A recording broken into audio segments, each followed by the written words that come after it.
মধ্যপ্রাচ্যে চলমান সংঘাতের কারণে দেশে আপাতত জ্বালানি সংকট তৈরি হবে না, এমন দাবি করেছেন প্রধানমন্ত্রীর পররাষ্ট্র বিষয়ক উপদেষ্টা। জানিয়েছেন, মধ্যপ্রাচ্যে অবস্থানরত প্রবাসীদের নিরাপত্তা নিশ্চিতে কাজ করছে সরকার। দুপুরে সচিবালয়ে প্রধানমন্ত্রী তারেক রহমানের সঙ্গে বৈঠক শেষে এসব কথা বলেন তিনি। মধ্যপ্রাচ্যে সংঘাতের প্রভাব পড়ে সারা বিশ্বে। এর বাইরে নয় বাংলাদেশের মতো উন্নয়নশীল দেশগুলো, বিশেষ করে যেসব দেশের রেমিট্যান্সের বড় অংশই আসে সেখান থেকে। রোববার প্রধানমন্ত্রীর সঙ্গে পররাষ্ট্রমন্ত্রীর বৈঠকেও তাই গুরুত্ব পেয়েছে প্রবাসীদের নিরাপত্তা ও সহায়তার মতো বিষয়গুলো। পরে প্রধানমন্ত্রীর পররাষ্ট্র বিষয়ক উপদেষ্টা জানান, সরকার প্রবাসীদের নিরাপত্তা নিশ্চিতে সজাগ রয়েছে। বাংলাদেশি যারা আছে ওইসব জায়গায় এরাই আমাদের প্রায়োরিটি, এবং যারা স্ট্যান্ডার্ড আছে প্যাসেঞ্জাররা, এদেরকে সহায়তা করা। উই আর কোঅর্ডিনেটিং ওয়েল, যাতে কোনো ডিস্ট্রেস আমাদের সিটিজেন্সদের হয় না।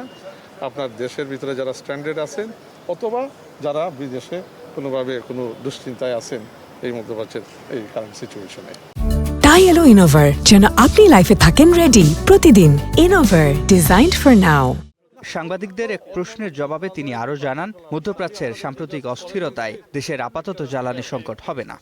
আমাদের মোটামুটি প্রস্তুতি ভালো এগুলোর জন্য। এগুলা নিয়ে কোনো তেমন শঙ্কিত কিছু নাই।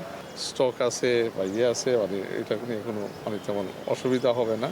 এর আগে প্রধানমন্ত্রীর সঙ্গে সাক্ষাৎ শেষে ভূমিকম্প পরবর্তী পরিস্থিতি মোকাবিলা নিয়ে দুর্যোগ ব্যবস্থাপনা ও ত্রাণমন্ত্রী জানান, ঢাকায় 1 লাখ স্বেচ্ছাসেবক প্রস্তুত রাখার নির্দেশনা দিয়েছেন সরকার প্রধান। 1 লক্ষ স্বেচ্ছাসেবক আমরা যেমন আমাদের কোস্টাল এরিয়ার মধ্যে আছে, একই আঙ্গিকে একই মডেলে আমরা ঢাকায় করব। লোকজনকে অ্যাসেম্বল করার জন্য ঢাকা শহরে বিভিন্ন খেলার মাঠ, স্কুলকে চিহ্নিত করতে বলা হয়েছে আমাদেরকে।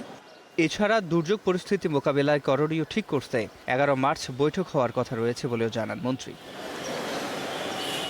সিফাত শাহরিয়ার, স্টার নিউজ, ঢাকা।